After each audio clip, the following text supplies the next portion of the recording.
تذكر يوما كنت تعانق دمعة الفكر تناجي الله في صبر وترجو رحمة.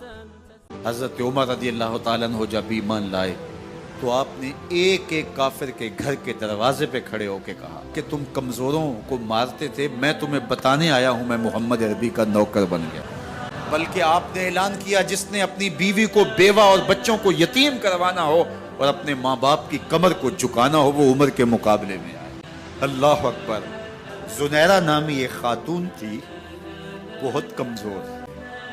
راوی کہتا ہے کہ اس کی ہڈیوں میں گودا نہیں تھا، عشق رسول تھا، اور اس کا ظالم آقا اس کو مارتا ہے، اور جب مار مار کے تھک جاتا ہے ادھر سے عمر آ رہے ہیں. یہ اسلام لانے کے پہلے کی کہانی ہے.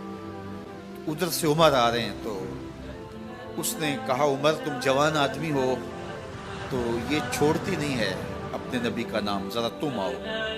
عمر کوڑا پکڑ لیتے اسے مارتے مارتے تھک جاتے ہیں تو پانی پینے لگتے ہیں. تو کہتے ہیں مجھے تیرے پہ ترس نہیں آیا لیکن میں ذرا پانی پینے لگا ہوں، اور پھر گلے کے اندر ڈال کر کے کوڑا اور اس کی رسی کو پل دیتے ہیں اور اس کی آنکھیں باہر نکل آتی ہیں اور کہتے ہیں بلا اپنے نبی کو جو تیری آنکھوں کی بینائی واپس کرے.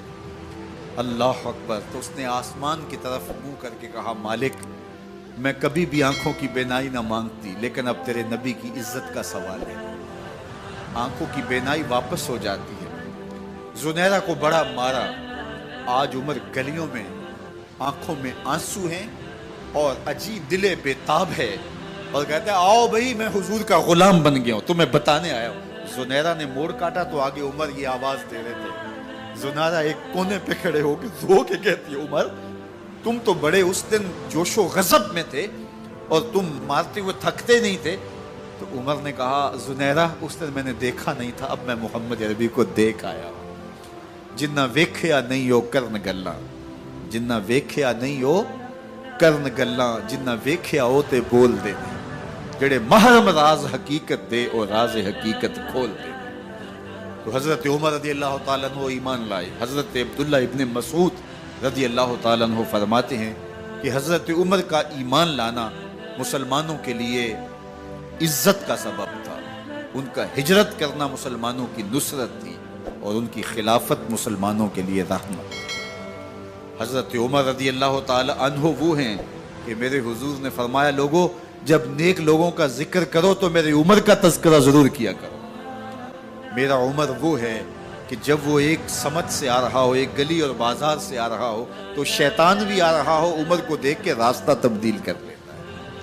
حضرت عمر رضی اللہ تعالی عنہ کی طبیعت کے اندر جو جاہ و جلال تھا، طبیعت کے اندر جو سختی تھی وہ اسلام کے اندر آ کر بھی قائم رہی. اور آپ نے وہی سختی، وہی جاہ و جلال جو پہلے مسلمانوں کے خلاف تھا اب کفار کے خلاف، منافقین کے خلاف حضرت عمر کی طبیعت کے اندر وہ جوش و خروش بدستور موجود ہے. لیکن جس دن آپ خلیفہ بنے تو اس دن آپ نے ممبر پہ چڑھ کے جو خطبہ دیا اس میں کہا لوگوں میں سخت اس لیے تھا کہ رسول اللہ نرم تھے، پھر میں سخت اس لیے تھا کہ حضرت ابو بکر صدیق نرم تھے، اب میں تخت خلافت پہ بیٹھا ہوں، اب میری سختی جو ہے وہ نرمی میں تبدیل ہو گئی. صرف فاسقوں، فاجروں اور باغیوں کے لیے میں سخت ہوں، باقی تمہارے لیے نرم ہوں.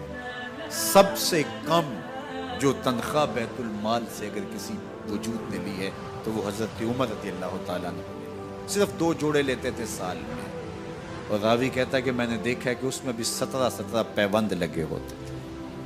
حضرت عمر رضی اللہ تعالیٰ عنہ کا طرز زندگی، آپ کا انداز معاشرت اور آپ کا انداز خلافت، ہر لمحہ آپ کی زندگی کا اٹھا کے دیکھیے کتنی مرتبہ قرآن حضرت عمر کی رائے کے مطابق نازل ہے. اللہ تعالیٰ جل شانہ نے ان کو صاحب الہام بنایا تھا. ہر امت میں کوئی صاحب الہام ہوتا ہے، حضور کی امت کا صاحب الہام حضرت عمر رضی اللہ تعالیٰ، اور آقا کریم نے انہیں اپنا وزیر قرار دیا. فرمایا میرے 2 وزیر آسمانوں میں ہیں، 2 وزیر زمینوں میں ہیں. آسمانوں کے وزیر جبرائیل اور میکائیل ہیں اور زمین کے وزیر ابو بکر اور عمر رضی اللہ تعالی عنہ.